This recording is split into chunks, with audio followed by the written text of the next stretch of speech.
ఇది ఒక సాధారణ వానరుడి జన్మ కాదు. దైవశక్తి భూమికి వచ్చిన క్షణం ఇది.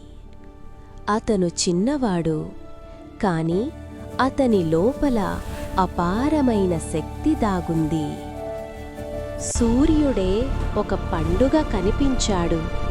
ఆ అమాయకత్వమే అతని మహత్వు.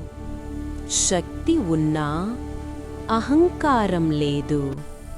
అందుకే అతను మౌనంగా నిలిచాడు. రాముని చూసిన క్షణమే అతని శక్తికి దారి దొరికింది. భక్తి ఉన్న చోట శక్తి తానే వెలుగుతుంది. సముద్రమే అడ్డుగా ఉన్నా భక్తిని ఆపలేకపోయింది. కోపం కాదు, న్యాయం కోసం వచ్చిన అగ్ని అది. ప్రాణాల కోసం పర్వతాన్ని ఎత్తిన భక్తుడు.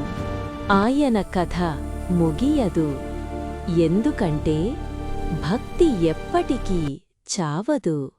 జై హనుమాన్.